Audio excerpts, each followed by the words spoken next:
There's always something new happening in your city, so it's easy to get lost in the ever-spinning news cycle. That's what you have me for. I'm rounding up all of the local headlines, weird stories, hidden gems, and conversations you might have missed because knowing what's happening in your own backyard is kind of chic. This first story is disturbing and hard to talk about, but it's a conversation that's being had nationwide. ICE's use of force during arrest has gotten brazen. A Northern Virginian man was hospitalized after an arrest on August 11th by U.S. Immigration and Customs Enforcement agents. Jose Mejia Hernandez said he was on his way to work when agents stopped him and attempted to detain him. Hernandez says the last thing he remembers was being tased and later waking up in the hospital. Supporters of Hernandez say he woke up with significant facial bruising and a brain bleed caused by the arrest. A spokesperson with DHS said in a statement that ICE used necessary force. A jury found 19-year-old Jemiah Birch guilty of involuntary manslaughter on Wednesday in connection with the death of 40-year-old James Lint. According to evidence, Birch and another teen jumped Lint outside the Potomac Yard metro station. In an attempt to escape the attack, Lint climbed onto the tracks,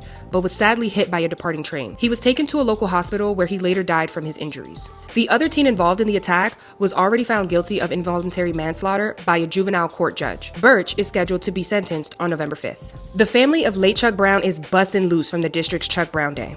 The annual community event was created to honor the life, legacy, and music of the godfather of go-go.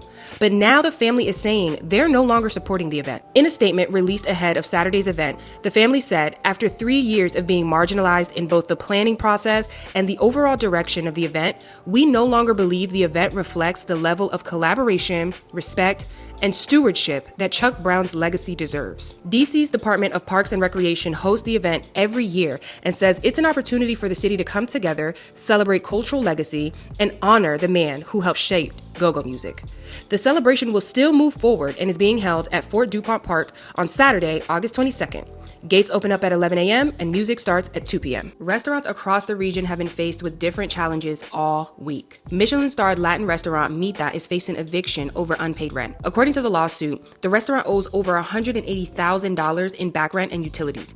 The Plant Forward restaurant made history in 2024 when it earned its first Michelin star. Mita opened in 2022, but after years of unfulfilled payments, the landlords are suing the owners and asking the court for a non-redeemable judgment for possession of property. This prevents Mita owners from saving the tenancy by paying the debt off. No word has been released on when the restaurant will close its doors, but this closure is part of a bigger conversation on the current state of dining out and restaurants in the DC area. According to the most recent survey data from Restaurant Association of Metropolitan Washington, restaurant closures climbed for the third straight year as of 2025. Another fan favorite is closing its doors. Huncho House is leaving Prince George's County city streets for oceanfront sandy beaches. After 4 years in Hydesville, the Asian West African fusion restaurant is moving to Miami. Chef Tobias Dorzon announced doors will close on August 31st. After nearly 40 years, a fire has closed the popular Silver Spring Mexican restaurant, Mi Rancho. Fire crews were called to the restaurant Wednesday night around 11:30 p.m. When they got there, they could see flames shooting out of the roof and 3 contract workers were trapped up there. The employees were working to remove a pole that had fallen on the restaurant earlier that day. Now, the extent of the damage is so severe that doors will remain closed, and it is unclear when they will reopen. But the owners are encouraging everyone who loves and supports Mi Rancho to visit their Germantown location for the time being. Our area has been dealing with a lot of storms, showers, and tornadoes as of late,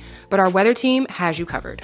National Weather Service chat on this big screen so I can see it when I'm over in the key in case a damage report comes in or a tornado warning comes in and it doesn't pop up on our graphics yet. So this is great. This is our National Weather Service in Sterling, Virginia. If you're anything like me, you're still trying to figure out what you're doing this weekend, so here are some events that are happening across the DMV. The 2026 Library of Congress National Book Festival has returned. It's going to be at the Walter E. Washington Convention Center, Saturday, August 22nd from 9 a.m. to 8 p.m. Alexandria is hosting its annual South Block Party, Saturday, August 22nd from 11 a.m. to 3 p.m. Location is 2709 Popkins Lane. Also, this is your last chance to head out to the Montgomery County Fair. The last day will be Saturday, August 22nd. The fair is open from 10 a.m. to midnight. Location is 16 Chestnut Street. As always, consider this your reminder. It's always chic to be informed about your local news. That's it for this episode of The Local Edit. I'll see you again in the next one.